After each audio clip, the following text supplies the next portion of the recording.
एकत्र येणे हीच काळाची गरज आहे आणि एकत्र आल्यानंतर आपला हा लढा आपल्याला उग्र करावा लागेल, तीव्र करावा लागेल। या देशाच्या स्वातंत्र्यासाठी अनेकांनी आपल्या प्राणाची आहुती दिली, परंतु आज काय परिस्थिती आहे आपण पाहतो की ज्या लोकांचा एकही दवाईला माणूस नव्हता ते लोक देशभक्तीचं सर्टिफिकेट वाटतंय आणि आपल्या रक्ताचे अनेक लोक या देशासाठी फासावर गेले ते मात्र आपल्याला दोषद्रोही ठरवतात, अर्बन नक्षल ठरवतात।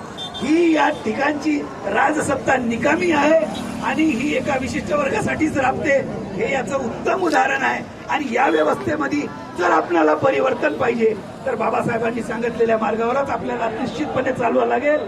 की बाबासाहेब यांना फार दुरुस्ती होती, त्यांनी आपला मार्ग सांगून ठेवला आहे आणि त्याच मार्गावर आपण मार्गक्रमण करणे हेच आपली पर्यायाची जबाबदारी ठरते। याच्या पहिले देशाचे जे पंतप्रधान होते मनमोहन सिंग, आता देशाचे पंतप्रधान आहेत नरेंद्र मोदी। तर या दोन व्यक्तित्वामध्ये तुम्हाला काय फरक वाटतं? या दोन व्यक्तित्वात एक फरक आहे की एक व्यक्ती होता जो या देशाचा प्रधानमंत्री असताना त्यांचे ऑक्सफोर्डमध्ये अर्थशास्त्राचे पुस्तक ऑक्सफोर्ड युनिव्हर्सिटीने सुद्धा शिकवल्या जात आहे।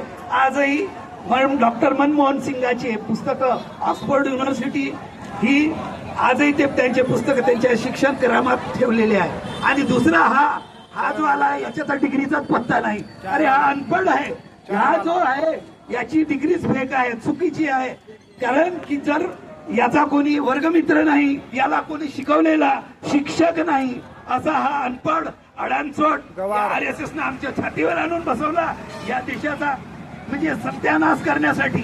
तर पंच ऑफ थॉट्स हे घोडवलकरांचं पुस्तक आहे, त्या पुस्तकात त्यांनी सांगितलं आहे की या ठिकाणची सगळी जी अर्थव्यवस्था आहे ती एक किंवा दोन धनदांडग्या म्हणजे धनाच्या लोकांच्या हातात देऊन टाका आणि त्याची गुलामगिरी बाकीच्यांना त्रासून टाका आणि त्याची गुलामगिरी करण्यासाठीच या सर्व लोकांचं आहे, त्यांना सामान्यपणे जीवन जगू द्यायचं नाही।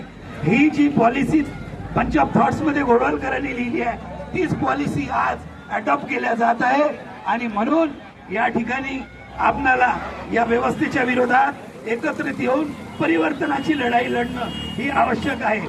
आज आमचं वय इतकं होऊन गेलं, येत्या 5-10 वर्षात आम्ही राहू नाही राहू, परंतु आजची ही जी परिस्थिती आहे नवीन पिढीसाठी जर आम्ही उभे झालो नाही तर येणाऱ्या काळात आमच्या पिढ्याच्या पिढ्या गारद होणार आहे।